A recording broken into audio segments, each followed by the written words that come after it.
Now let's take a little closer look at this SSISDB catalog, and specifically let's talk about creating this.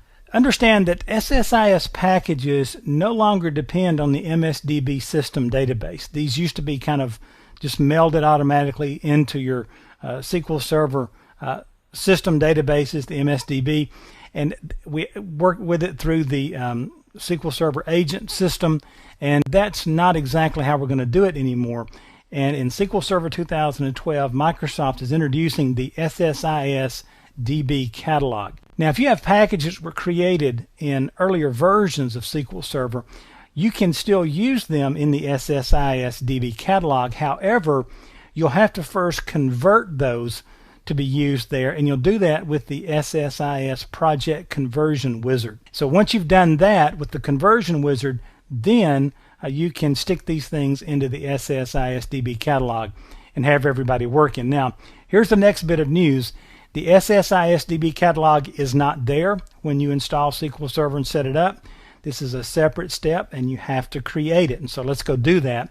I want you to see what that looks like. Notice that I am in SQL Server Management Studio. Okay, so just open up your SQL Server Management Studio, and if you have integration services installed on SQL Server, you will see the integration services catalog. Now, if you don't see this, just go back out, kick off your installation, and install integration services. If you've been developing on the same machine that you've been working on with SQL Server, you've already got it, and it'll be there. Okay, so what I want to do here, notice this is an empty folder, or this is just a folder with nothing in it, and I guess that means the same thing, right? Pardon me for that. Anyway, I'll right click on this, and notice I see Create Catalog.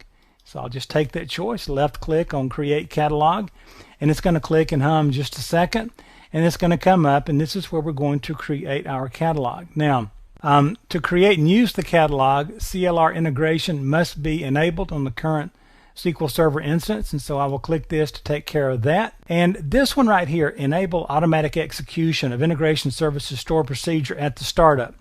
What I can do is I can kick off a stored procedure to run a certain package every time SQL Server starts up. I don't want to get into that right now, so I'm just going to leave that unchecked. The name of the SSISDB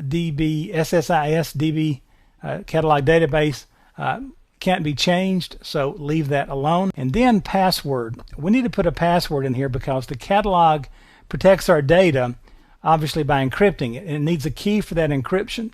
So you want to enter a password here to protect the encryption key, and you want to make sure you save this password in a secure location. And then notice down here I can manage it by creating a backup, and then if I move to another SQL Server instance, I can restore the key to regain that. Okay, so just keep all that in mind. And so now let me put in my password, and just make it a complicated, complex password, but make sure that you can remember it. All right, and then click OK. And if my passwords agree, then it's going to click and hum here just a second, and then I should be in business. I should have an SSISDB catalog appear. Now, you're going to like this when you deploy to this. Okay, and so notice there is my SSIS services catalogs.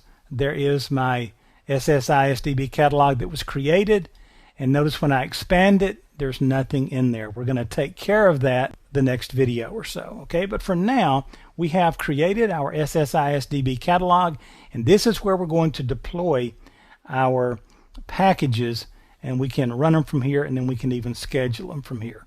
So that's the lowdown on installing the SSISDB catalog.